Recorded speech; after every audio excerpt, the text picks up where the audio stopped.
Hello guys, మీలో ఎంతమందికి pasta అంటే ఇష్టం? నేను చెప్పిన ప్రాసెస్ ఫాలో అయ్యి కనుక మీరు పాస్తా చేసుకుంటే చాలా ఈజీగా ఇష్టంగా తింటారు. సో సింపుల్ అండి, ఏం లేదు. ఫస్ట్ మనం పాస్తా ప్యాకెట్ షాప్లో దొరుకుతుంది కదా మనకి ఎక్కడైనా, ఆ పాస్తా ప్యాకెట్ తీసుకొచ్చి ఇంట్లో కూడా ప్రిపేర్ చేసుకోవచ్చు పాస్తా. బట్ ఇన్స్టెంట్గా అప్పటికప్పుడు చేసుకోవాలనుకుంటే నేనైతే బయట తెచ్చుకున్నాను. మీరు ఇంట్లో చేయాలనుకుంటే ఇంట్లో కూడా చేసుకోండి.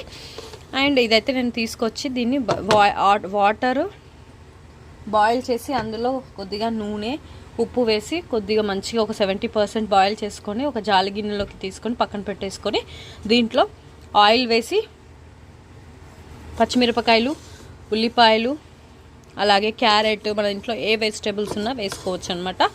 అవన్నీ యాడ్ చేసుకొని బాగా వేయించుకున్న తర్వాత ఓన్లీ మనం సీక్రెట్ ఏంటి అంటే టొమాటోస్ అండ్ ఎండుమిరపకాయలు 5-6 ఎండుమిరపకాయలు కూడా వేసుకొని దాంతోపాటు కొద్దిగా షుగర్ యాడ్ చేసుకొని ఆ గ్రేవీని ఇందులో యాడ్ చేసుకొని మిక్స్ చేసుకుంటే టేస్టీగా